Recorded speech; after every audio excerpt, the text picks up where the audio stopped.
ज्योति वर्दी पैरामाउंट ई सर्विसेज से। होप आप लोग ठीक ठाक होंगे। सो आज की वीडियो बहुत ज़्यादा खास है उन लोगों के लिए जिनको यही नहीं समझ आता है कि हमने पहले तो कभी इनकम टैक्स रिटर्न्स भरी नहीं है और अब अचानक से जब हमने एप्लीकेशन लगानी है तो हमने कैसे फिल करवानी है, और प्लस एक इनकम टैक्स रिटर्न्स आपकी एप्लीकेशन में कितनी इम्पॉर्टेंट है।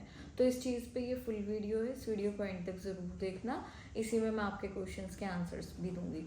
सो आज बात करेंगे income tax return. Income tax returns means कि आपकी जो एनुअली इनकम है और जितने आपके एक्सपेंडिचर्स हैं उनको निकाल के जो आप एक टैक्स पे कर रहे हैं गवर्नमेंट को, उसका एक चार्ट, उसका एक प्रॉपर आपको एक डॉक्यूमेंट मिलता है जो कि आपकी एक एनुअल इनकम को दिखाता है आपकी एप्लीकेशन में। सो लेट्स सपोज आप बिजनेस काफ़ी टाइम से कर रहे हैं बट आपने कभी भी फिल नहीं करी है, और एक इनकम टैक्स रिटर्न हर किसी के लिए नहीं होती है। जैसे कि हमारे यहाँ पे कुछ इनकम ऐसी है जो कि टैक्स एग्जाम्प्ट होती है, means agriculture.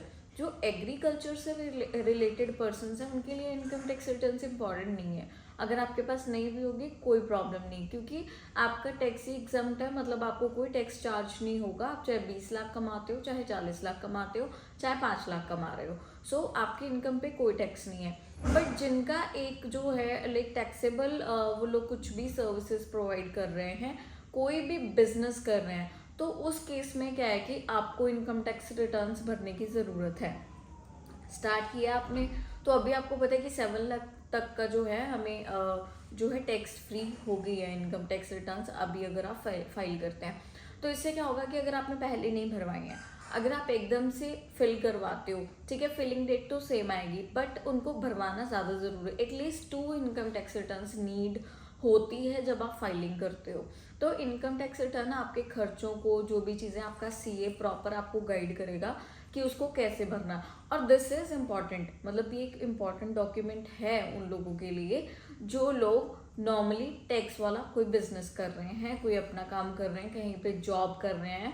Even government job वालों को, लोगों के पास तो फॉर्म 16 भी होते हैं, टीडीएस फॉर्म्स भी होते हैं। तो आपके अकॉर्डिंग क्या है कि इस चीज़ को स्टैब्लिश करना है कि अपने खर्चों को साइड में रख के जितनी आपको इनकम आई है उस इनकम के ऊपर आप टैक्स पे करो, और टैक्स पे ही अगर आप लोग हो तो more beneficial in your application. ऐसा नहीं है कि हर कोई टैक्स भरने के लायक होता है, कई बार इनकम इतनी नहीं होती है और एकदम से इनकम को फ्लक्चुएट नहीं करना है।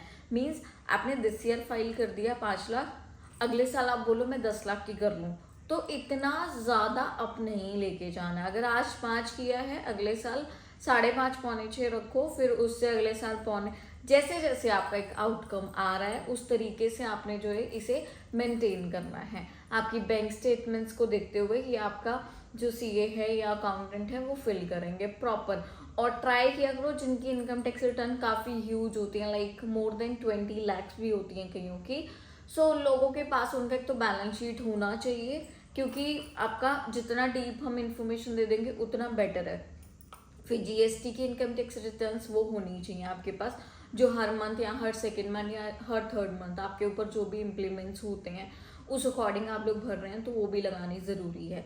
तो इस केस में क्या हो जाता है कि एप्लीकेशन में एक स्ट्रांगनेस आ जाती है जिससे आपको अप्रूवल के चांसेस बहुत अच्छे मिल जाते हैं कि आपके केस को अप्रूव्ड होने के चांसेस मिलते हैं। बट हाँ, अगर आपका नॉमिनल सा बिजनेस है, ग्रॉसरी स्टोर है, लाइक कुछ आपने लाइक ब्यूटी प्रोडक्ट्स वगैरह रखे हुए हैं, तो आप ऐसा कुछ कर रहे हैं, तो उनके लिए इतनी ह्यूज अमाउंट की इनकम टैक्स रिटर्न नीड नहीं है। जितनी according to your business, according to your profession है, उतनी ही आप लोगों ने फाइल करनी है। किसी के कहने पे नहीं फाइल करवा लेनी 10 लाख की, कि जब तक 10 लाख की नहीं होगी तो वीज़ा नहीं मिलेगा। ये फेक र्यूमर्स आपने अपने माइंड में से हटा देने हैं। जो नेचुरली आप लोग कर रहे हैं बस उस हिसाब से अपनी एप्लीकेशन को मेंटेन करिए। फाइल को लगाते टाइम जो ये इनकम टैक्स रिटर्न है ये आपके लाइक फंड्स ऑफ प्रूफ्स में आएंगे, जहाँ पे आपकी फंडिंग डिटेल्स जा रही हैं वहीं पे इनकम टैक्स रिटर्न्स लगानी है। तो प्रॉपर तरीके से एप्लीकेशन सिर्फ लगाना आपका और हमारा काम है, वीज़ा देना एम्बेसी का काम है। प्रॉपर तरीके से एप्लीकेशन को प्रोसीड करना है, ट्रांसपेरेंट रहना है अपनी एप्लीकेशन को लेके। जितना ट्रांसपेरेंट आप रहोगे उतने वीज़ा के चांसेस आपकी एप्लीकेशन में अच्छे रहेंगे। सो आई होप ये इन्फॉर्मेशन काफ़ी इन्फॉर्मेटिव होगी आपके लिए। वीडियो अच्छी लगती है तो उसको आगे से आगे ज़रूर सब्सक्राइब कर देना। Thank you.